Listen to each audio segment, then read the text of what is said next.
गीता में अर्जुन को स्वयं भगवान कह रहे हैं कि उस परमेश्वर की शरण में जा, उसके लिए उन संतों के पास जा जो तत्वदर्शी हो। इसी प्रकार हजरत मोहम्मद को उनका अल्लाह कह रहा है कि कोई और पूर्ण परमात्मा है, उसको पाने के लिए उन तत्वदर्शी संत की तलाश कर। वो प्रभु कौन है, ये जानने के लिए कृपया अवश्य सुनिए जगत गुरु तत्वदर्शी संत रामपाल जी महाराज के अमृत वचन। गीता ज्ञानदाता कहता है मेरी भक्ति भी ना करते, यानी ब्रह्म साधना भी नहीं करते, और इनको कोई समझाना चाहे तो दुश्मन बन जाते हैं उसी के। अब रह गया तीसरा, वैष्णव उपासक। विष्णु जी के उपासकों का एक उदाहरण देते हैं। कुंभ का मेला भरा था। कुंभ का एक ऐसा संयोग हर की पैड़ी हरिद्वार में और गंगा नदी के किनारे संयोग हुआ। उस कुंभ के पर्व में पर भी का कोई समय निर्धारित किया जाता है। उस निर्धारित समय में स्नान करना होता है। वो 1 घंटे की या आध घंटे की ही होती है, या 2 घंटे का समय होता है। ये सभी अब वहाँ जाकर के जहाँ पर भी लगती है, जिस भी सरोवर में, उस समय वो हर की पैड़ी हरिद्वार में लगी हुई थी। तो सभी जैसे गिरी अलग, पुरी न्यारे, नागा अलग से, कनपाड़े अलग, नाथ न्यारे, वैष्णु अलग से, सन्यासी अलग से, दशनामी अलग से, ये वहाँ अपने अपनी जमात में, अपने ग्रुप में, समूह में पहुँच जाते हैं। इन सब का एक ओवरऑल मुखिया होता है, उसकी अगुवाई में ये सब पीछे पीछे चलते हैं। उस स्नान करने वाले स्थान की तरफ प्रस्थान कर देते। तो जो पर भी लगनी थी, सबसे पहले ये नागा व्यक्ति जो बिल्कुल नगर रहते हैं, साधु, वो पहुँच गए गंगा के ऊपर हर की पैड़ी पे स्नानार्थ। तो जो ही ये सब छा गए उस घर की पैड़ियों पर, हर पैड़ियों पर छा गए, तो उसी समय पीछे से वैष्णु साधु, शिव जी, विष्णु जी के उपासक, सतोगुण विष्णु के उपासक वैष्णु संत आ गए वहाँ पर। उन्होंने कहा कि ए नागाओ, पहले स्नान हम करेंगे, आप पीछे आओ, हम श्रेष्ठ हैं और हम सतोगुण विष्णु जी के उपासक हैं, हम प्रथम स्नान करेंगे। अब नागाओं ने कहा कि नहीं, हम सर्वश्रेष्ठ हैं, हम त्यागी और बैरागी हैं, हम वस्त्र भी धारण नहीं करते हैं, हम निवस्त्र रहते हैं, नि इच्छा हैं, हम सर्वश्रेष्ठ हैं, हम प्रथम स्नान करेंगे। इस बात पर वैष्णव ने फिर दोबारा उनको व्यंग कर दिया और करड़ी ढंग से धमका दिया कि तुम काहे के श्रेष्ठ हो, तुम टट्टी के हाथ भी नहीं धोते, सड़ फड़ पशु की तरह नंगे फिरते हो, राख लपेटे रखते हो, काहे के श्रेष्ठ हो, तुम पीछे आओ, प्रथम हम स्नान करेंगे। इसी बात पर उन नागाओं, तमोगुण उपासक, और वैष्णु साधु जो विष्णु जी सतोगुण उपासक, और नागा शंकर भगवान के तमोगुण उपासक, इन दोनों का युद्ध हो गया। भगवान भूल गए, अर की पैड़ी कहें कि भगवान की पैड़ी, भगवान भूल गए, स्नान और पर भी भूल गए, एक मान बढ़ाई, अपना नीच वृत्ति ही याद रखी, नीच स्वभाव याद रहा।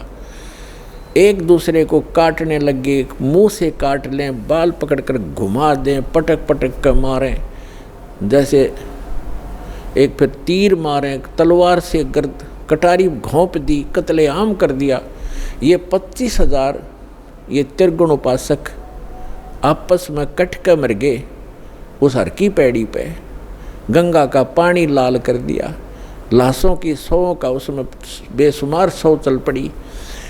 अब यहाँ उस सूक्ष्म वेद में सच्चिदानंद घन ब्रह्म की वाणी में परमात्मा ने कहा है कि तीर तुपक तलवार कटारी और जमधर जोर बधावे हैं, हर पैड़ी हर हेत नहीं जाना, वहाँ जा कर्द चलावे हैं और काटे शीस नहीं दिल करुणा, ये जग में साध को आवे हैं, और जो जन इनके दर्शन को जावे उनको भी नरक पठावे, कि वह गुटी उन पावेंगे, जो इनके शेष बनेंगे ये शिक्षा उनको देंगे, काटो मरो काय के लिए, एक मान बढ़ाई के लिए, नहाने के लिए, अरे एक जनसाधारण भी कोई नहा रहे हों, 10, 20, 50, 100 भक्त, आम व्यक्ति भी, और वहाँ कोई व्यक्ति आ जा भाई मैं भी नहा लूँ, अकाजा आप भी नहा लो, स्थान दे देते हैं। तो आम व्यक्ति से भी गिरा हुआ इनका विचारधारा, इनका जो शिष्टाचार, और इनको तुम संत मानते हो, ये त्रिगुण उपासकों के बारे में सूक्ष्म वेद में कहा है। कहते तीर तुपक तलवार कटारी, और जम धर जोर बधावे हैं, हर पैड़ी हर हेत नहीं जाना। कहते हर की पैड़ी कहो, हर की पैड़ी कहो, भगवान का प्रेम नहीं समझा, भगवान की आत्माओं को काट रहे हो, हर पैड़ी हर हेत नहीं जाना। और वहाँ जा तेग चलावे हैं, तेग माने तलवार, और काटे शीश, कहते गर्दन काट रहे हैं, सिर काट रहे हैं, नहीं दिल करुणा, इनके दिल में दया नहीं, और ये जग में साध कवावे हैं, इनको साधु कहते हो, संत कहते हो। और जो जन इनके दर्शन को जावे, जो व्यक्ति इनके मत्था टेकन जावे, या इनको दान करने जाता है, या इनका शिष्टो प्राप्त करता है, उनको भी नरक पठावें, उनको भी नरक भेज देते ये त्रिगुण उपासक। अब आइए श्रीमद् भगवद गीता अध्याय नंबर 7 के मंत्र नंबर 12 से लेकर 15 में। इसमें गीता ज्ञानदाता ये ब्रह्म है, सरपुरुष है, ये कहता है कि ये जिनका ज्ञान ये त्रिगुणमयी माया, रजगुण ब्रह्मा, सतगुण विष्णु, तमगुण शिव जी, ये क्या कहता है गीता ज्ञानदाता 7वें अध्याय के 12वें श्लोक में कि जो कुछ भी रजोगुण से हो रहा है, यानी रजोगुण से क्या होता है उत्पत्ति, और सतोगुण से स्थिति पालन, जो यहाँ हम एक दूसरे में मोह ममता से जकड़े बैठे हैं, और तमोगुण से संहार, कहते ये उत्पत्ति स्थिति और जो संहार, जो कुछ भी इन तीनों गुणों से हो रहा है, रजगुण ब्रह्मा सतगुण विष्णु से, इसका निमित्त कारण मैं हूँ, ये मेरे लिए हो रहा है, क्योंकि इस सरपुरुष ने 1 लाख मानव शरीरधारी प्राणियों का नित आहार करने का एक श्राप लगा हुआ है, उसके कारण आप जी को यहाँ रोका हुआ है। जैसे कसाई बकरे पालता है, उनको सब सुविधाएं भी देता है, तो भोले प्राणी वो बकरे समझते हैं हमारा मालिक बड़ा दयालु है, हमारे लिए कितनी सुविधाएं रखता है, चरागाह बना रखा है, तालाब बना रखा है, और साथ में ये शेड डाल रखा है। तो इन सुविधाओं को देखते हैं तो वो लगता है दयालु, और जब उनका उसको आवश्यकता पड़ती है, वो नहीं देखता किसका बेटा कट रहा है, किसकी बेटी, हाँक लेता, मोटे मोटे निकाल कर काट देता, अपना उल्लू सीधा करता है। उस समय वो रोते हैं, भागते फिरते हैं, कर्राट मच जाता है, उनमें हाहाकार मच जाती है। तो उस समय भूल जाते हैं वो दयालु कहाँ गया, तुम्हारे बच्चों को निकाल ले गया, माँ को, किसी की बाप को, किसी के बेटे को। यही स्थिति परमात्मा कबीर जी ने बताई है कि तुम काल के लोक में रह रहे हो। इस कसाई ने 1 लाख मानव शरीरधारी प्राणी जीव डेली खाने हैं, और जिस कारण से आपको सब सुविधाएं जो प्राप्त हैं, इनको देखकर आप सोचते हो कि बड़ा दयालु भगवान है, सारी सुविधाएं दे रखी हैं। और उस समय कहाँ गई वो दयालुता, जब तुम्हारे बच्चे, परिवार का परिवार नाश हो जाता है, कोई प्यारे से प्यारा बेटा मर जाता है, कोई बेटी मर जाती है, माँ बाप मर जाते हैं। उस समय हमें वह बुद्धि हमारे अंदर नहीं थी, क्योंकि परमात्मा ने स्वयं आकर के वो ज्ञान दिया, तो अब हमारी बुद्धि का विकास हुआ, और ये विश्वास हुआ कि सचमुच ये लोग ठीक नहीं है। अब गीता अध्याय नंबर 12 से लेकर 15 का सारांश है कि त्रिगुणमयी माया के द्वारा रजगुण ब्रह्मा सतगुण विष्णु तमगुण शिव जी से प्राप्त ये अक्षणिक सुविधाएं, अस्थायी सुविधाओं को प्राप्त करके, और जो और ज्ञान सुनने को तैयार नहीं है, राक्षस स्वभाव को धारण किए हुए, इनका ज्ञान हरा जा चुका, जो इनसे ऊपर कोई बात सुनने को तैयार नहीं है, ब्रह्मा विष्णु महेश जी से ऊपर राक्षस स्वभाव को धारण किए हुए मनुष्यों में नीच दूषित कर्म करने वाले मूर्ख, ये मुझे भी नहीं बचते। गीता ज्ञानदाता कहता मेरी भक्ति भी ना करते, इनसे अच्छा तो कुछ लाभ मैं ही दे दूं। अब ये गीता ज्ञानदाता जो श्री कृष्ण नहीं है, श्री कृष्ण में बोल रहा, ये सरपुरुष है, ये ब्रह्म है। ये कहता है कि मेरी भक्ति 4 प्रकार के व्यक्ति करते हैं। एक अर्थार्थी, आर्थ, जिज्ञासु और ज्ञानी। अर्थार्थी तो वो होते हैं जो केवल धन प्राप्ति, धन लाभ के लिए ही कोई जंतर मंत्र जो अनुष्ठान करते हैं वो वेद मंत्रों से ही करते हैं, वो कोई अन्य किसी कविता या किसी के लेख का सहयोग नहीं लेते, पुराण पुराणों को नहीं लेते, और ना ही वो ये जाप करते जय गणेश देवा, ये आरती नहीं करते। वो केवल वेद मंत्रों से अनुष्ठान करते हैं। वो करते हैं धन लाभ के लिए, गणा धनी बन जाऊं, कोई सिद्धि प्राप्त कर लूं। और दूसरे बताए आर्त का अर्थ होता है जो संकट में हो जो व्यक्ति, वो आर्त होता है, दुखी।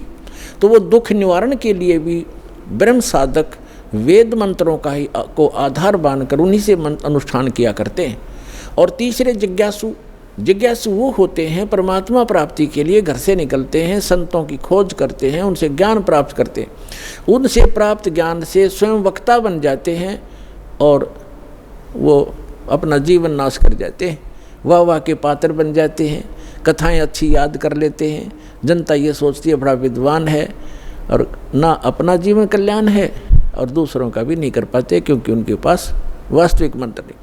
फिर क्या बताते हैं, चौथे नंबर के जो ज्ञानी हैं, वो ज्ञानी कौन है? ज्ञानी की परिभाषा इस प्रकार है कि जिसको ये ज्ञान हो गया कि मानव शरीर केवल परमात्मा प्राप्ति सत्साधना करके ये मोक्ष प्राप्त करना ही इसका उद्देश्य है और कुछ नहीं है।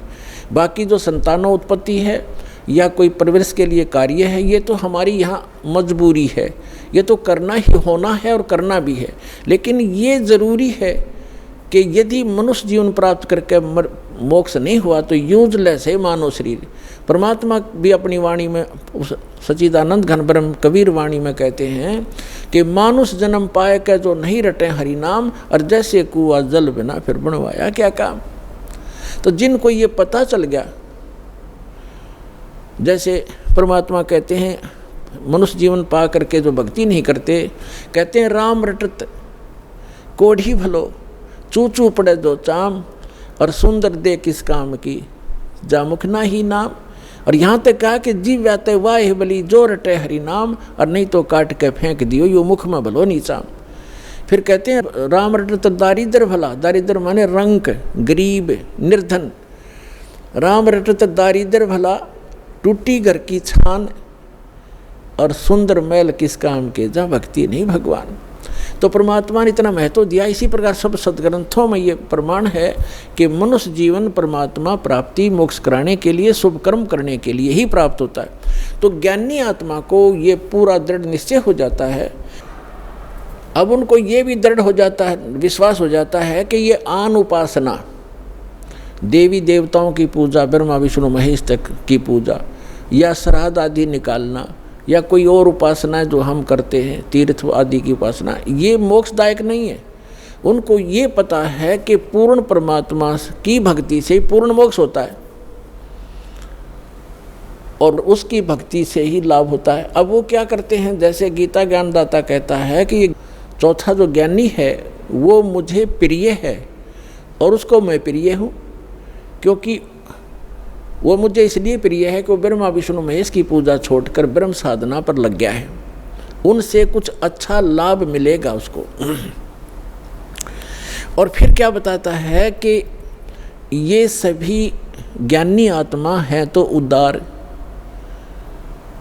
ये ज्ञानी आत्मा हैं तो उदार, लेकिन इनको तत्वदर्शी संत ना मिलने से चौथे अध्याय के जो 32 और 34 में जिसका विवरण दिया है, वो तत्वदर्शी संत ना मिलने के कारण ये आप पे निष्कर्ष निकाल के और वेदों को पढ़ के इन्होंने ओम मंत्र जो ब्रह्म का है, इसको ये पूर्ण ब्रह्म का, पूर्ण परमात्मा का मान लिया। ओम नाम का जाप वेदों से और हठ योग ब्रह्मा जी से, क्योंकि श्रीमद् देवी भागवत यानी देवी पुराण में 3 स्कंद में ब्रह्मा विष्णु महेश की उत्पत्ति कथा लिखी है। ब्रह्मा जी बताते हैं अपने पुत्र नारद को कि पुत्र, जब मेरी उत्पत्ति हुई, मैं कमल के फूल पर बैठा था और मुझे नहीं मालूम मेरा उत्पत्ति करता कौन है। फिर मैं बैठा था तो मैंने देखा कि यहाँ कोई जल नहीं, जल ही जल दिखाई देता है, कोई पृथ्वी नहीं। आकाशवाणी हुई कि तप करो तप करो। मैंने 1000 वर्ष तक तप किया।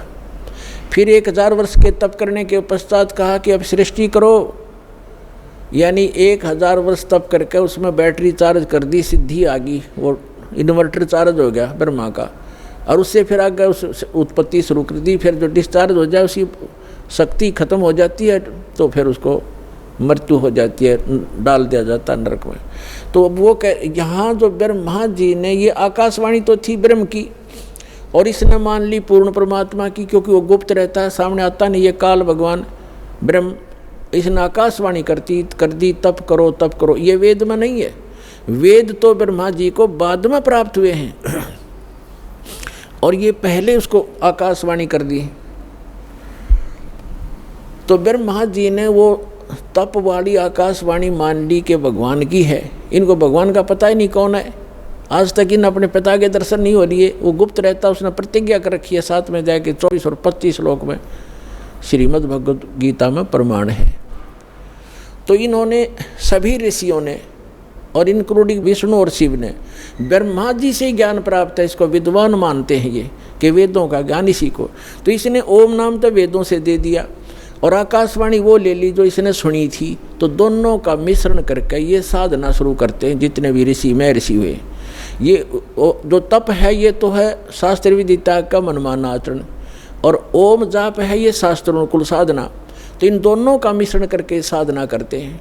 तो तप करने से तो इनको राज्य प्राप्त होता है, तप हठ योग करते हैं और उससे सिद्धियां भी आ जाती हैं। और ओम नाम के जाप से इनको ब्रह्मलोक प्राप्त होता है।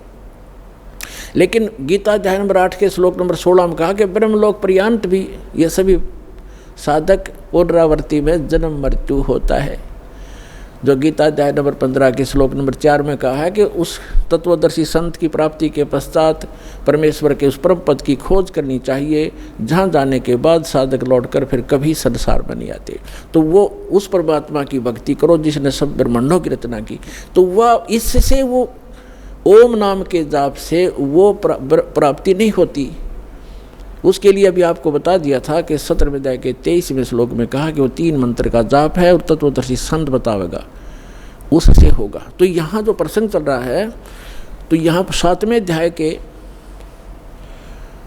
18वें श्लोक में गीता ज्ञानदाता कहता है कि ये ज्ञानी आत्मा सभी की सभी हैं तो उदार है, नेक हैं, परमात्मा के लिए समर्पित हैं, घर त्याग दिया है, जीवन भी न्यौछावर कर दिया है, सूख कर काटा हो जाते हैं, परमात्मा पाने के लिए निराहार बैठे रहते। लेकिन ये उदार आत्मा मेरे वाली अनुत्तम गति में सरपुरुष, गीता ज्ञानदाता सरपुरुष ये कहता जन्म मृत्यु तो तेरी मेरी भी होगी अर्जुन, तेरी भी होगी मेरी भी होती रहेगी, और युद्ध भी करना पड़ेगा, शांति नहीं हो सकती, शाश्वत स्थान मेरी साधना से प्राप्त नहीं हो सकता। वो तो तत्वदर्शी संत बताते हैं, उनसे सुनो। तो तत्वदर्शी संत ना मिलने से कहते हैं कि ये ज्ञानी आत्मा है तो उदार, ये नेक आत्माएं हैं, परमात्मा के लिए समर्पित हैं। तत्वदर्शी संत के अभाव से ये मेरे वाली यानी ब्रह्म की साधना अनुतमाम अति अश्रेष्ठ घटिया साधना में घटिया गति में ही आश्रित रह गए।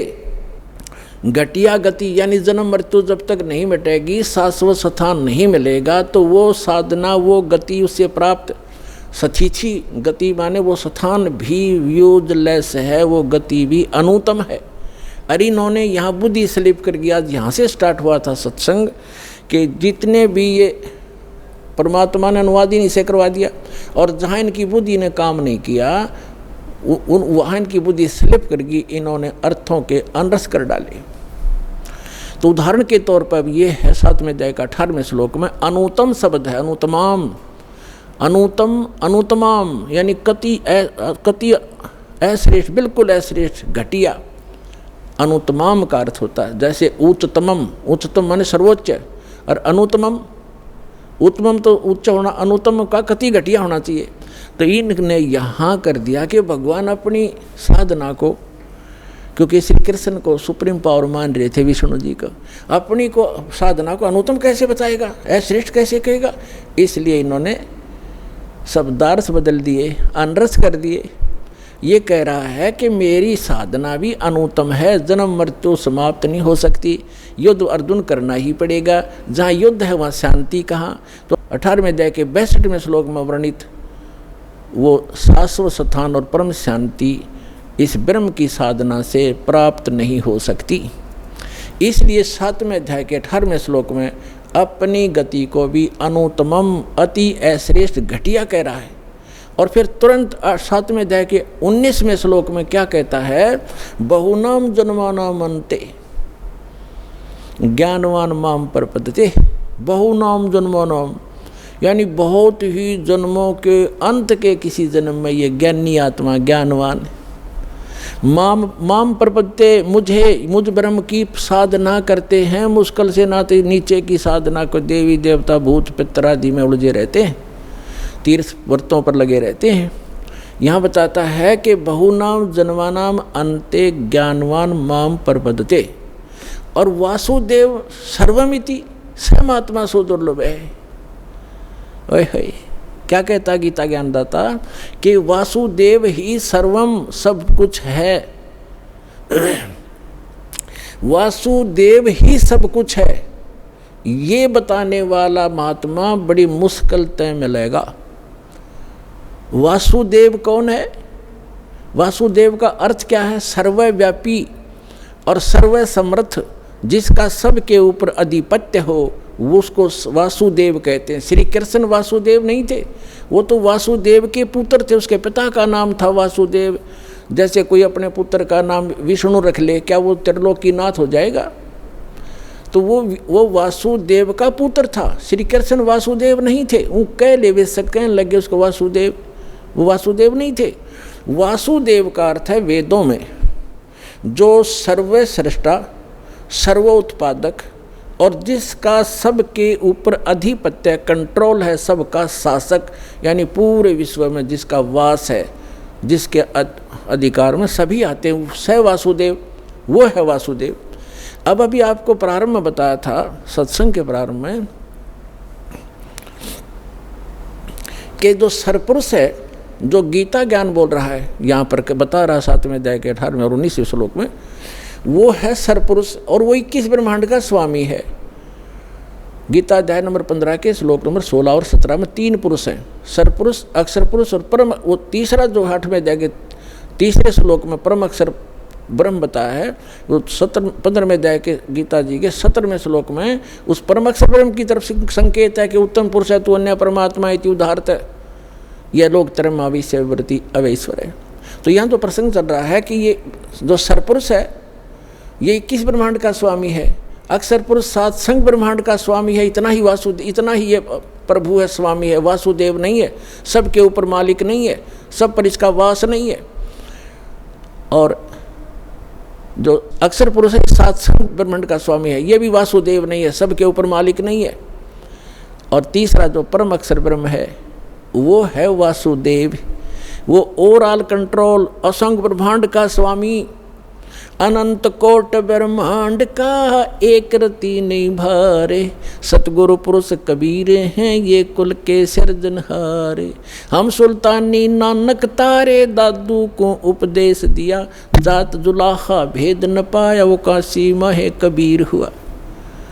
तो वो वासुदेव है। अब यहाँ जो 7वें अध्याय का 19वें श्लोक का जो सारांश है वो क्या कहता गीता ज्ञानदाता कि बहुनाम जन्मानाम अन्ते, बहुत बहुत जन्मों के किसी अंत के जन्म में ज्ञानवान ज्ञानी आत्मा माम प्रपद्यते, मेरी भक्ति करते हैं, मेरी पूजा करते हैं।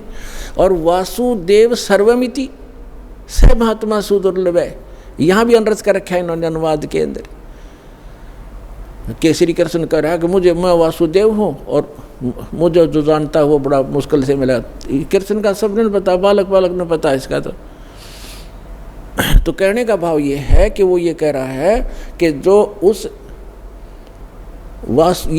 ये बतावेगा संत के वासुदेव ही सर्वम, यही पूर्ण परमात्मा है, यही पूर्ण मोक्षदायक है, इसी की साधना से शाश्वत स्थान प्राप्त होगा और ये पाप नाशक है, ये सारी सब ब्रह्मांडों का कुल का मालिक है, ये बताने वाला महात्मा बड़ी मुश्किल से मिलेगा। ओए होए, इस पर थोड़ा सा उदाहरण देते हैं।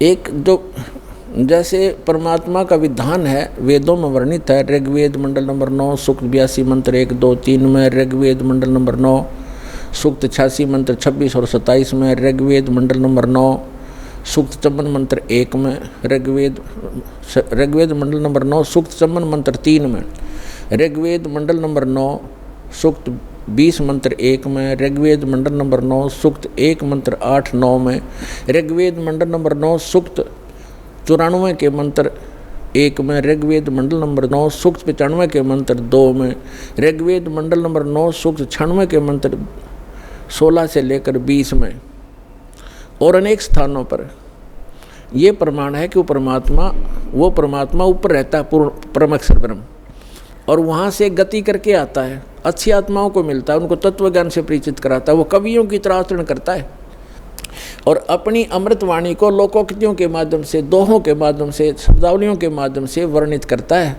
वो सच्चिदानंद घन ब्रह्म की वाणी होती है। तो वो किन महात्माओं को मिला? आदरणीय धर्मदास साहिब जी को, आदरणीय मलुकदास साहिब जी को, आदरणीय नानक साहिब जी को, आदरणीय दादू साहिब जी को, आदरणीय गरीबदास साहिब जी गांव छुरानी जिला दद्दर वाले को, आदरणीय गीसा साहिब जी गांव खेखड़ा जिला मेरठ उत्तर प्रदेश वाले को, और आदरणीय स्वामी रामानंद जी काशी वाले को। ये तो महापुरुष दास के नॉलेज में है, जिनको भगवान सीधे मिले, तो अपने नियमानुसार, अपनी लीला अनुसार मिलते, ऐसे मिले। तो उनमें से गरीबदास जी ने कहा है, हम सुल्तानी नानक तारे दादू को उपदेश दिया, जात जुलाहा भेद न पाया, काशी वाहे कबीर हुआ, अंत कोट ब्रह्मांडे का एक रति नहीं भारे, सतगुरु पुरुष कबीर हैं ये कुल के सिरजनहार। तो यहाँ कहते हैं ये गरीबदास जी को परमात्मा मिले थे, कबीर परमात्मा जी सचखंड लेकर गए थे, फिर वापस छोड़ा था, उनको मृत जान लिया था, चिता पर रख दिया था। 10 वर्ष के बालक थे गरीबदास जी, गांव छुरानी जिला दद्दर हरियाणा में। तो परमात्मा 8-10 घंटे तक ऊपर सारा ब्रह्मांड दिखाया उनको, ले जा करके अपनी स्थिति से परिचित कराया, फिर उनको वापस छोड़ा। उनके अंदर वो तत्व ज्ञान फीड कर दिया, फैक्स कर दिया, उसके डाउनलोड कर दिया भगवान ने। तो उसी ज्ञान के आधार से गरीबदास जी ज्ञान दिया करते थे। उनके बहुत से शिष्य हुए और उस अमृतवाणी को पाठ किया करते थे उनके शिष्य गरीबदास जी के।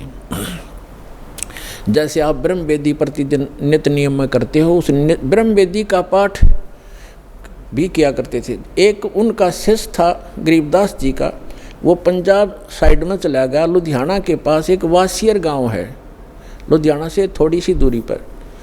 उसके बाहर गर्मी, आजकल का मौसम था गर्मियों का, वृक्ष यात्रा करता हुआ जा रहा था वो भक्त, और वहाँ बैठ गया, नहा धो कर सुबह तालाब के किनारे स्नान करके वहाँ बैठ के अपना सुबह का नित्य नियम करे था, गरीबदास जी की वाणी का जो आप करते हो। और एक रामराय नाम का एक बहुत बड़ा धनी था, 800-900 बीघे ज़मीन थी उसको राय साहब कहा करते थे, और वो थोड़ा सा बैकलासा व्यक्ति था, उसको झुमकरा भी कहा करते थे, यानी ज़्यादा डामाडोल विचारों का व्यक्ति था धार्मिक व्यक्ति। तो जब उसने सुबह सुबह वो वाणी सुनी उस गरीबदास जी के शिष्य के मुख से, और ये सरदार जो है सिख लोग वाणी के बड़े कायल होते हैं, इसके ऊपर बड़े आकर्षित हो जाते हैं, निकट जाकर बैठ गया। भगत ने सारी ब्रह्म वेदी कही। तब उस रामराय ने, उस सरदार जी ने, सिख ने पूछा कि महाराज ए भगत, ये वाणी किसकी है, कादी है? तो उसने, भगत ने बताया कि मेरे गुरुदेव गरीबदास जी की है। ये महाराज जी शरीर में हैं या मृत्यु को प्राप्त हो गए, शरीर छोड़ गए? भगत ने बताया कि छुडानी गांव, जिला दद्दर, जिला तो जब था नहीं, बहादुरगढ़ के पास एक छुडानी गांव है, वहाँ हैं और वर्तमान में हैं। तो उस रामराय ने सोचा कि इसे महापुरुष के दर्शन करने चाहिए, संत के। अब उसने संत कैसा मान रखा था, जैसे आप देखते हो अपने हिंदू धर्म में बड़ी बड़ी जटा हो, बड़ी बड़ी दाढ़ी हो, गले में माला हो, राख रूख मसल रखी हो, या कति मूंड मुंडा रखा हो हैं, और लाल कपड़े गेरवें कपड़े हों, और भी कोई तलक पिलक लगा रखे हों, तो इस तरह की वेशभूषा वाले को हम महात्मा मानते हैं। तो इसी दृष्टिकोण से चल पड़ा कि महात्मा ऐसा पाओगा, दूना दाना लगा रखा होगा, चमटे गाड़ रखे होंगे। गांव छुडानी छोटा सा गांव था, 30-40 घर थे उस समय, ज़्यादा से ज़्यादा 50 घर होंगे। तो वहाँ जाकर पूछा कि गरीबदास महाराज से मिलना है। वहाँ के लोग जानते थे कि इस गरीबू को महाराज कहते हैं, ये लोग बाहर से आने वाले। और गरीबदास जी रहते थे जैसे हरियाणा के धोती कुर्ता आम पुराने ये व्यक्ति डालते हैं, सिर पर साफा धोती और कुर्ता, ऐसे रहते थे, सिंपल मैन जैसे आम नागरिक की जैसी वेशभूषा। तो पुण्यात्मा भक्ति और भगत में, भगत के लिए वेशभूषा कोई मायने नहीं रखती, चाहे कैसी भी रखो, लेकिन सूटेबल हो, अच्छी हो और देश के अनुकूल हो तो अच्छा रहता है। जैसे लाल को किसी कपड़े में बांध कर रख ले, फटे पुराने में या बढ़िया अच्छे वाले में, वो लाल तो लाल ही होता है। ऐसे भक्त भक्ति से बनता है, ऊपर के आडंबर से नहीं बनता। तो कहने का भाव ये है कि उसका दृष्टिकोण ये था। जब उसने पूछा कि गरीबदास महाराज कहाँ हैं, उन्होंने बता दिया कि सामने वो मकान उन्हीं का है। मकान के आगे बाहर से आए हुए दूसरे गांव के कुछ भक्त बैठे थे, कुछ उस गांव का भी 1-2 भक्त था। उनसे पूछा भी महाराज गरीबदास जी कहाँ हैं, उन्होंने बताया भी बैठ जाओ अभी आ जाएंगे, बाहर घूमने गए हैं सुबह सुबह। किधर गए हैं, किस साइड में गए। उसने सोचा कि इतनी दूर से आया हूँ, राम राय जी ने सोचा कि इतनी दूर से आया हूँ, महापुरुष के दर्शन करके आहार करूँगा। उनसे पूछा कि किस साइड में गए हैं, मैं उनके दर्शन करना चाहता हूँ। और ये भी पूछा कि कितनी देर में आएंगे। तो वहाँ उपस्थित भक्तों ने बताया कि उनकी मर्जी है भाई, साधु संतों की, आओ तो अभी आ जाओ, ना तो दोपहर तक नहीं आवें। तो कहाँ मिलेंगे, किस दिशा में गए हैं, कहाँ मिलेंगे कि सामने एक रहट लगा हुआ है, वहाँ एक झोंपड़ी है, कई बार वहाँ भी बैठकर वो अपनी भक्ति करते होते हैं। उधर से वो जा रहा था, उसी रास्ते से खेतों में, उधर से गरीबदास जी आ रहे थे, एक सिंपल वेशभूषा हरियाणे की, और सिर पे पशुओं का चारा ले रखा था, थोड़ा सा एक बंडल सा बना के, भरोटा कहते हैं, जवार का। वो आ रहे थे और कोई व्यक्ति बीच में था नहीं। तो राम राय ने गरीबदास जी से पूछा कि भाई किसान, मैंने महाराज गरीबदास जी से मिलना है और सुना है वो इधर आए हुए हैं, आपने देखा? अब गरीबदास जी तो अंतर्यामी थे, उनको मालूम था कि इस भगत के मन में संत की वेशभूषा कुछ भिन्न ही है, और यदि मैंने कह दिया कि मैं हूँ गरीबदास तो ये कतई नहीं मानने और वापस चला जाएगा, और जिस उद्देश्य से ये भक्त आया है उससे वंचित रह जाएगा। इसलिए गरीबदास साहिब जी ने कहा कि आ जाओ भक्त, आ जाओ मेरे साथ आओ, मैं आपको गरीबदास महाराज से मिलाऊंगा। अब वो पीछे पीछे हो लिया। जब वापस आए, उसी घर में पहुँचे जहाँ उनका घर था, भगत बैठे थे। भगत उठे, उन्होंने किसी ने तो महाराज के चरणों में दंडवत प्रणाम किया, किसी ने भाग करके वो सिर पे रखा हुआ पशुओं का जो चारे का बरोटा था, बंडल, वो उठा ग्रहण किया। अब राम राय ने सोचा कि ये कौन भाई, कोई सेठ, ये अच्छा जमींदार होगा, किसान, क्योंकि गरीबदास जी भी 1400 एकड़ ज़मीन थी गरीबदास जी की, इतने बड़े किसान थे। तो उसने सोचा ये किसान होगा कोई। उनसे पूछा भक्तों से कि वो ये कौन है भाई? तो वो भगत जो कह नहीं, यही तो है गरीबदास जी महाराज। अब उस सरदार जी का तो सिर घूम गया कि यो महाराज, ये तो एक आम आदमी है, सिंपल मैन, धोती कुर्ते वाला किसान है। अब वो लगा फिर वो झूमन, उसका दिमाग घना इधर उधर। गरीबदास जी समझ गए, एक झुमकरा झूम गया। उसने सभी भक्तों को इधर उधर कर दिया। किसी को कहा बैलों को पानी पिला लो, किसी का चारा काट दो, मेरे लिए नहाने के लिए एक बाल्टी पानी का रख दो। और उस झुमकरे को कह दिया यहाँ बैठ जाओ महात्मा भगत जी। वो बैठ गया, बस चल इतनी दूर से आया हूँ, बैठते जाता हूँ, पर आ गया गलत, खोदा पहाड़ निकली चुईया, क्योंकि उसने तो महात्मा मान रखा था कि ऐसा होगा, जटा जटा रखी होगी, धूना धौना राख रूख मसल रखी होगी, पता नहीं जंगल में बैठा होगा।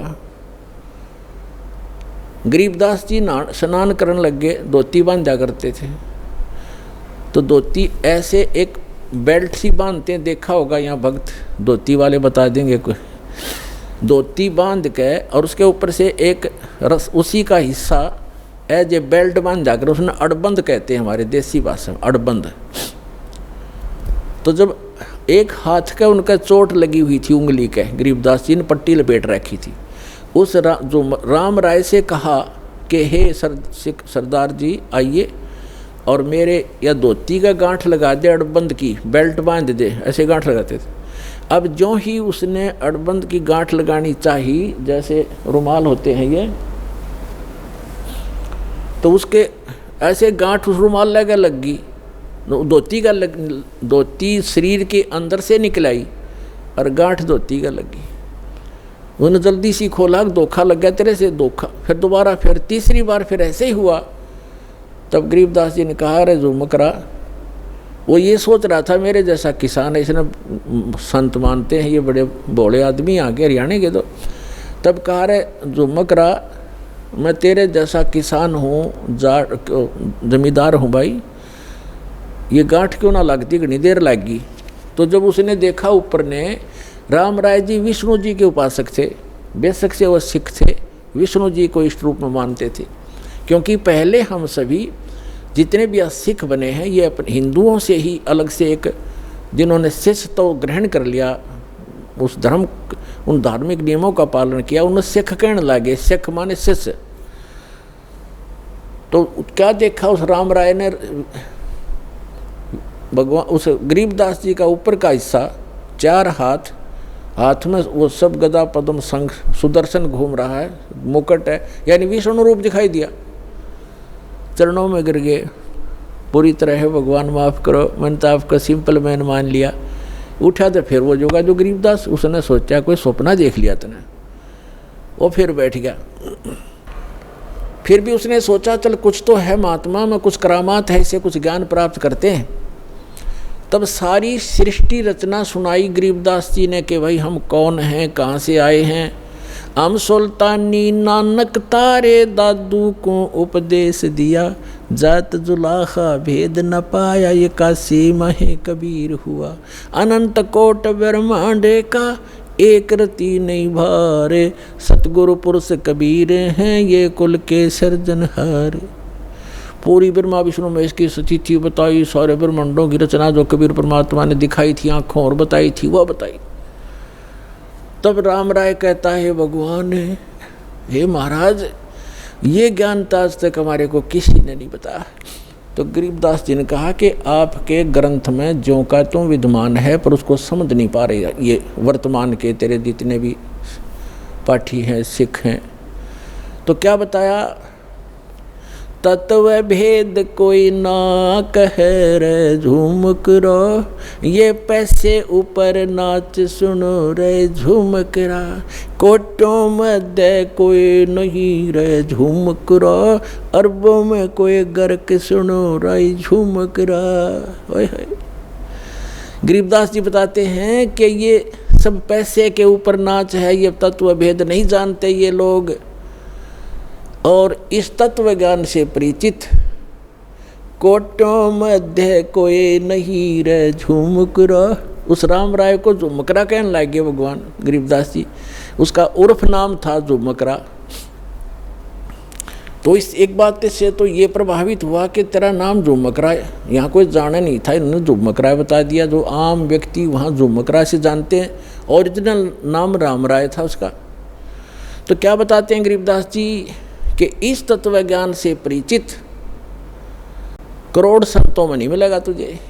कोटों मध्य कोई नहीं रे झूमकरा, अरबों में कोई गर्क सुनो रे झूमकरा। अरबों में कोई एक पावेगा तो गर्क, गर्क mean complete in all respect. जैसे इस ज्ञान को से परिचित भगत भी हो गए होंगे मेरे परमात्मा के बहुत से भक्त, लेकिन उनके पास मंत्र समाधान नहीं है। अगर वो कहीं वक्ता बन जाए, वह के पात्र भी बन जाएंगे, फिर उसका कख नहीं, क्योंकि उसको मंत्र देने का आदेश नहीं, पासपोर्ट बनाने का उसके पास अधिकार नहीं, तो फिर भी व्यर्थ।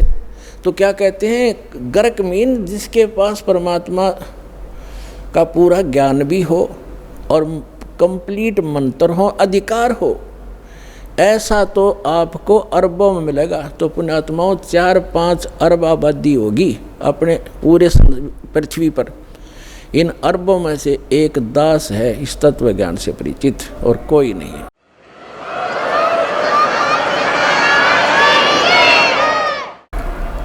अब हम आते हैं उस प्रसंग पर, आप आज का प्रसंग पूरा करते हैं। अब कहते हैं 7वें अध्याय के 18वें मंत्र में गीता ज्ञानदाता अपनी गति को भी अनुत्तम क्यों कहता है, घटिया क्यों कहता है?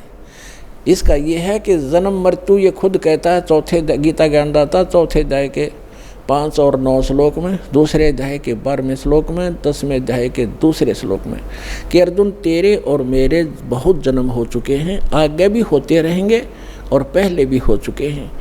तो इसलिए 18वें अध्याय के 62वें श्लोक में कहता है, अर्जुन तू सर्वभाव से उस परमेश्वर की शरण में जा, उसकी कृपा से परम शांति को, सनातन परम धाम को प्राप्त होगा। तो वो जब तक वो तत्वदर्शी संत खोज ले, उससे वो ज्ञान और समाधान प्राप्त होगा, तो तत्वदर्शी संत नहीं मिलेगा। तो ऐसे ही जन्म और मृत्यु तेरे भी रहेंगे, मेरे उपासक के भी रहेंगे, मेरे भी रहेंगे, वो खुद कहता है। तो अब ये 7वें अध्याय के 18वें श्लोक में कहता है, मेरी गति भी अनुत्तम है, घटिया है, क्योंकि जन्म मृत्यु तेरी भी मेरी भी। ब्रह्म साधक ब्रह्मलोक में जाता है। 8वें अध्याय के 16वें श्लोक में कहा कि ब्रह्मलोक पर्यंत भी ये प्राणी सभी पुनरावृत्ति में है, इनका भी जन्म मृत्यु होता ही रहेगा। और जब जहाँ जन्म मृत्यु होगा, युद्ध करना होगा, वहाँ शांति नहीं हो सकती।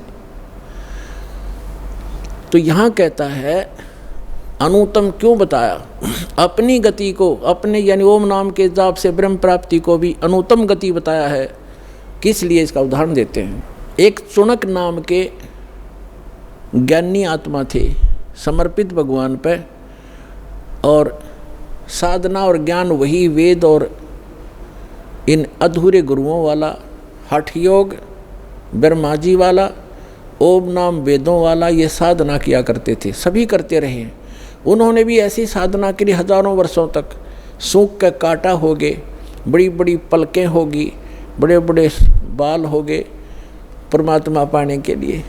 लेकिन गीता अध्याय नंबर 11 के श्लोक 47-48 में गीता ज्ञानदाता स्पष्ट करता है कि अर्जुन मेरी प्राप्ति यानी ब्रह्म की प्राप्ति, भगवान प्राप्ति, ना वेदों में वर्णित विधि से, ना किसी मंत्र से, ना जप से, ना तप से कोई नहीं कर सकता, उससे हो ही नहीं सकती वेदों में वर्णित विधि से। तो जिस कारण से इन ऋषियों ने वेदों से मंत्र ओम लिया, उसकी साधना हठ योग ब्रह्मा जी से लिया, साधना करने लगे। उसे भगवान तो मिलना था ही नहीं, वो स्पष्ट कर रहा है। तो उससे सिद्धियाँ आ गई इनके अंदर, और उन सिद्धियों के आधार से ये प्रभु पाक गए अपनी एक दूसरे, जैसे अगस्त ऋषि में सिद्धि थी 7 समुद्रों को पी लेना, ये कोई छोटी सिद्धि है। 7 समुद्रों को एक घूंट में ऐसे चलू भर के और सारे सुखा दिए थे, ऐसी सिद्धि होती है आध्यात्मिक शक्ति। लेकिन ये भगवान नहीं हो सकता इन सिद्धियों से, और फिर वापस कुरला कर दिया तो 7 समुद्र भर गए। तो कहने का भाव ये है कि ये तो सिद्धि है परमात्मा से की साधना करने से थोड़ी बहुत ये बैटरी चार्ज हो जाती है, जिसे कुछ चमत्कार दिखा देते हैं। इन्वर्टर में पंखा चल पड़ा, लाइट चल पड़ी, छोटा मोटा रोशनी होगी, मोटर नहीं चला सकता इन्वर्टर जो 10 पावर हाउस पावर की। तो ये छोटे मोटे इन्वर्टर बन गए, और बैटरी चार्ज हुई, फिर डिस्चार्ज कर दी, वो ख़त्म हो गए, पशु बन गए। तो कहने का भाव ये है, ऐसे ही चौनक ऋषि थे, इन्होंने सिद्धियाँ प्राप्त कर ली, और इतनी सिद्धि होगी कि आम सिद्ध पुरुष भी उसका अगर नतमस्तक होने लगा, बड़ा बोलबाला हो गया। एक मानदाता चक्रवर्ती राजा था। चक्रवर्ती राजा का अर्थ होता है जिसका पूरी पृथ्वी पर शासन हो, और उसके अंतर्गत छोटे छोटे नवाब राजा लोग होते हैं, वो उसको टैक्स देते हैं, उसके पराधीन होते हैं, उसके आदेश से चलते हैं, सब कार्य करते हैं। और 2-4 वर्ष के बाद वो क्या करता है राजा, ये देखने के लिए कि मेरे शासनकाल में किसी ने मेरी स्वाधीनता अस्वीकार तो नहीं कर दी है, मेरी पराधीनता कोई अस्वीकार तो नहीं कर दिया, यानी मेरे अपने आप में स्वयंभू कोई राजा ना बन गया हो, उसके लिए एक घोड़ा छोड़ते हैं जो राजा का निजी घोड़ा होता है, और उसके आगे एक पंपलेट लटका दिया जाता है कि जिस भी राजा को अपने मानधाता चक्रवर्ती राजा की पराधीनता स्वीकार ना हो, इस घोड़े को पकड़ के बांध ले और युद्ध के लिए तैयार हो जा। राजा के पास 72 करोड़ सेना है, ये समझो सिंपल भाषा में। 72 अक्षौणी का तो वैसे अलग से होता है, जैसे इतने घुड़सवार, इतने रथ वाले, इतने फलाने हाथी वाले, वो मिला करके सारा होता है, हम सिंपल भाव से समझते हैं। 72 करोड़ सेना है, 72 अक्षौणी। वो घोड़ा चल पड़ा, पीछे सैनिक थे, सैनिक घोड़ों पर, घोड़ा खाली, और वो चल रहा अपनी मर्जी से, कहीं से जा रहा, किधर ही जा रहा।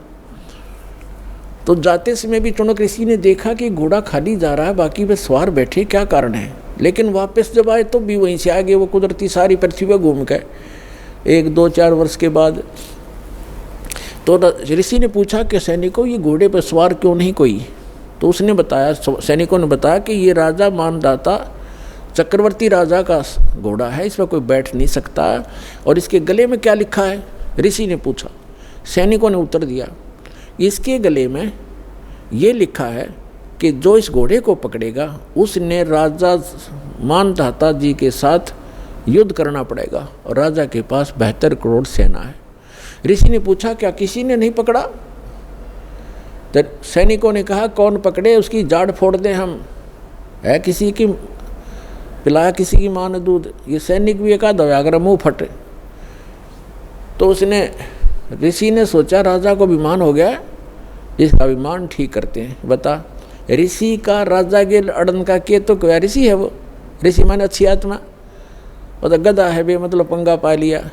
बोला मन ये घोड़ा बांध लिया, रख बांध दो घोड़े को मेरे वृक्ष के जिसके नीचे तपस्या करे था। सैनिकों ने बांध दिया।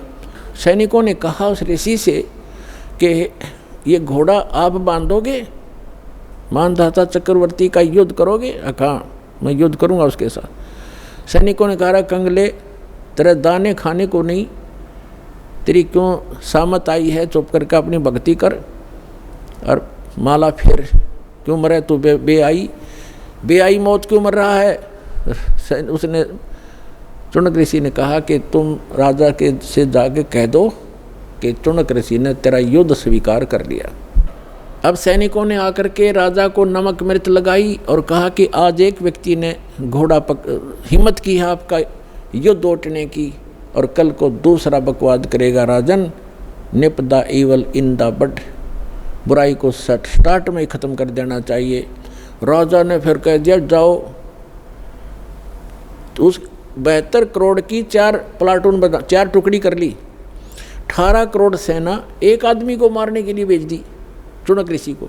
और चुनक ऋषि ने क्या किया, अपनी जो साधना करी थी, सारे जीवन में डले डोए थे, उसकी 4 पुतली बना दी, एटम बम बना लिए सिद्धि थे। एक एटम बम छोड़ दिया पुतली, उसने कत्लेआम मचा दिया। घड़ियाँ पुतली होगी हजारों करोड़ों की संख्या में, और कत्लेआम मचा दिया, और वो ख़त्म हुई सिद्धि। वो तो जो निकल गया बाण, वो बम। राजा ने दूसरी टुकड़ी 18 करोड़ की भेज दी, ऋषि ने दूसरी पुतली भेज दी। ऋषि ऐसे 72 करोड़ सेना का नाश कर दिया, कत्लेआम कर दिया। किसने? उस चुनक नाम के ब्रह्म उपासक ने, उस काल के उपासक ने, ब्रह्म के उपासक ऋषि ने। अपने आत्मा चाहे तो गोली से मार दे, और किसी के पास वचन की ताकत जंतर मंत्र है उससे मार दे, भगवान के दरबार में दोनों दोषी बराबर होते हैं। अब इसके विषय में सूक्ष्म वेद में परमात्मा ने अमरवाणी में कहा है, सच्चिदानंद घन ब्रह्म की वाणी में, कि 72 अक्षौणी अक्षय करी वो चुनक ऋषिश्वर एक, ये दे धारे जोरा फिरे भाई सभी काल के बेखे। 72 अक्षौणी खा गया वो चुनक ऋषिश्वर एक, मानधाता राजा की 72 करोड़ सेना का नाश कर दिया। किसने? उस चुनक ऋषिश्वर अकेले ने। ऋषिश्वर जैसे मुनि और मुनिवर और मुनीश्वर, एक तो मुनि आम साधक और मुनिवर उन साधकों में श्रेष्ठ मुनि, और फिर मुनीश्वर उन श्रेष्ठ मुनियों में भी परम श्रेष्ठ, यानी उस मुनीश्वर ऋषिश्वर ऋषिश्वर उस तीसरे नंबर के गुड बेटर बेस्ट, उस बेस्ट यहाँ के बेस्ट जाने जाने वाले ऋषि के ये कर्म है 72 करोड़ सेना खाली। ये सूक्ष्म वेद में परमात्मा बता रहे हैं। 72 अक्षौणी खा गया वो चुणक ऋषिश्वर एक, ये दे धारे जोरा फिरे भाई सभी काल के भेखे। जोरा माने मौत, जरा माने बुढ़ापा, यहाँ अंतर समझना कदे भूल जा। जोरा मीन संत भाषा में जोरा माने मृत्यु।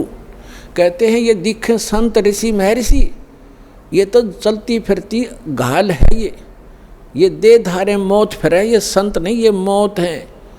ये सभी काल के भेख, ये ब्रह्म के साधक, ब्रह्म तक के पुजारी, ये सभी काल के भेख दे धारे जोरा फिरे या मौत फिरे, चलती फिरती मनुष्य रूप में इतने मानस मार दिए, तुम इनको ऋषि कहते हो। तो यहाँ गीता ज्ञानदाता भी कहता है कि ये ऋषि हैं तो नेक, लेकिन तत्वदर्शी संत ना मिलने से मेरे वाली अनुत्तम घटिया साधना में लीन रहे, गति में लीन रहे। अब क्या बनेगा? ओम नाम के जाप से ये ब्रह्मलोक जाएगा, और जो सिद्धि की थी, जो साधना तपस्या की, से ये राजा बनेगा।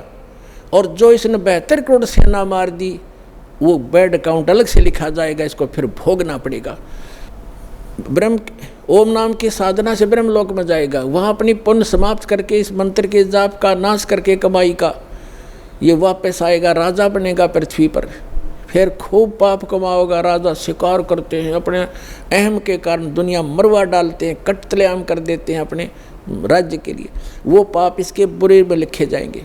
फिर ये कुत्ता बनेगा और इसके सिर में कीड़े पड़ेंगे इस ऋषि चुणक का, और जितने सैनिक मारे थे वो गिन गिन का बदला लेंगे इसका। तो यहाँ कहते हैं फिर ये खाक मुक्ति हुई। 18वें अध्याय के 62वें श्लोक में कहा कि तू सर्वभाव से अर्जुन उस परमेश्वर की शरण में जा, उसकी कृपा से तो परम शांति को, सनातन परम धाम को प्राप्त होगा। 15वें अध्याय के 4थे श्लोक में कहा कि परम संत की प्राप्ति के उपरांत, तत्वदर्शी संत की प्राप्ति के उपरांत परमात्मा के उस परम पद की खोज करनी चाहिए, जहाँ जाने के बाद साधक लौटकर फिर संसार में कभी नहीं आते, और केवल उसी की भक्ति करो। तो यहाँ जो ब्रह्म तक के साधक हैं, इसलिए 7वें अध्याय के 18वें श्लोक में गीता ज्ञानदाता कहता है कि ये ज्ञानी है तो अच्छी आत्मा, परमात्मा के लिए समर्पित है, लेकिन तत्वदर्शी संत ना मिलने से ये मेरे वाली अनुत्तम गति में, घटिया गति में साथ लीन रहे। इनको वो संत नहीं मिला जिसकी साधना करके उस स्थान को प्राप्त कर लें जहाँ जाने के बाद साधक फिर लौटकर कभी संसार बन जाते। तो वो संत ये दास है पुण्यात्माओं, आज समझ में आ जाओ, थारा से फिर आइयो। जितना लेट आओगे उतना पछताओगे, जल्दी आओ, अपना कल्याण कराओ। बोलो सतगुरुदेव।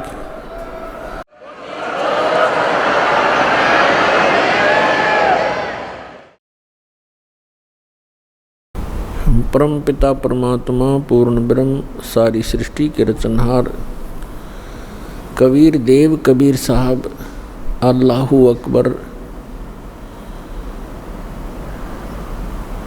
जुलाहा कबीर धानक कबीर, ये हम सभी आत्माओं के पिता हैं, ये हमारे हमदर्द हैं। यही वो परमात्मा है जिसने सर्व ब्रह्मांडों की रचना की है। पुण्यात्माओं, सौभाग्य आपका, आप जी का जन्म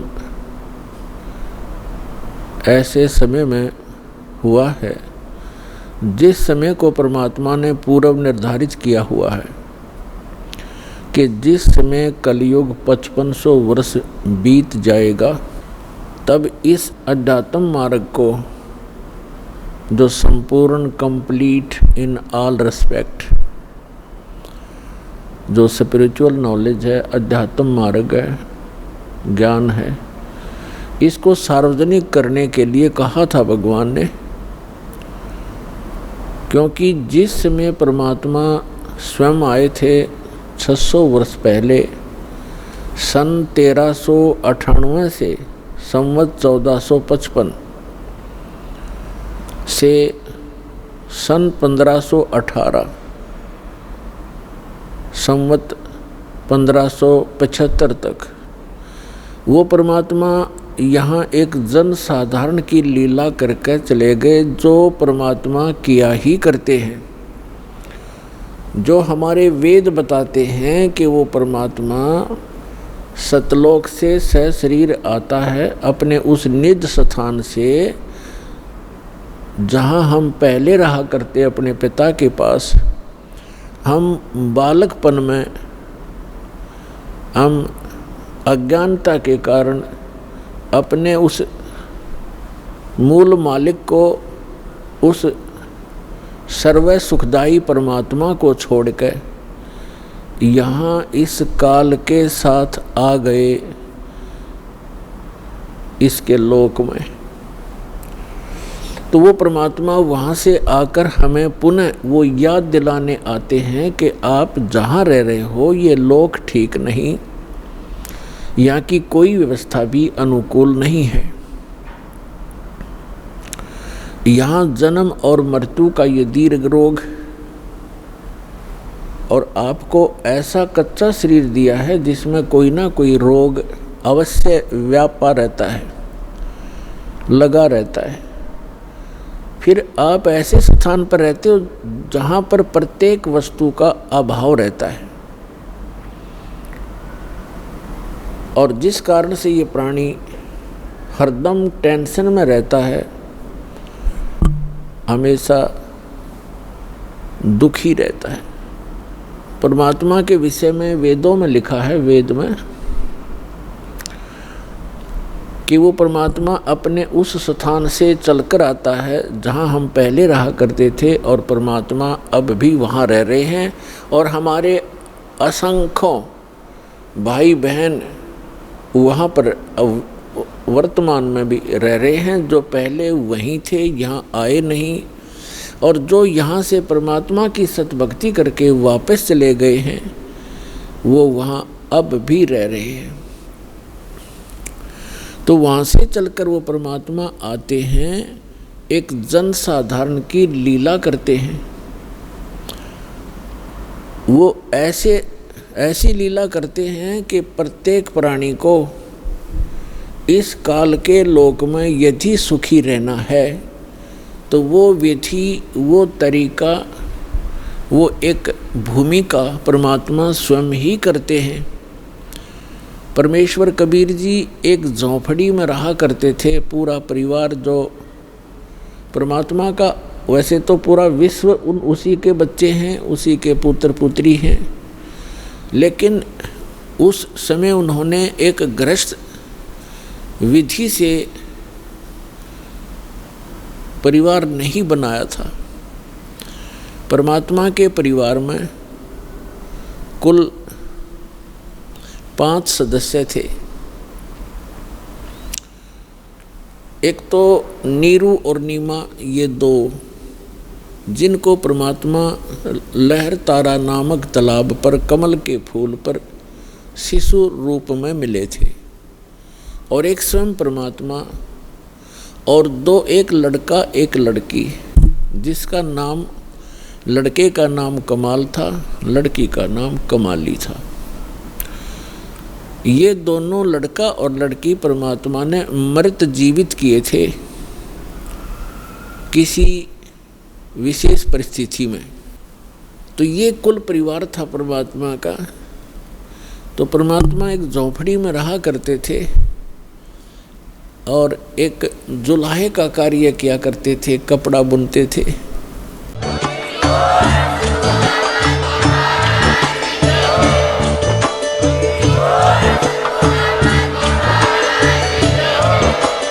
आप सुन रहे थे जगत गुरु तत्वदर्शी संत रामपाल जी महाराज जी के मंगल प्रवचन। अधिक जानकारी के लिए विजिट कीजिए हमारी वेबसाइट www.jagatgururampalji.org। संत रामपाल जी महाराज जी के शुभ आशीर्वाद से पूरे विश्व भर में 500 से भी ज्यादा नाम दीक्षा केंद्र हैं, जिन पर संत रामपाल जी महाराज जी द्वारा ऑनलाइन निशुल्क नाम दीक्षा दी जा रही है। अपने नजदीकी नाम दीक्षा केंद्र का पता करने के लिए संपर्क करें 8222880541।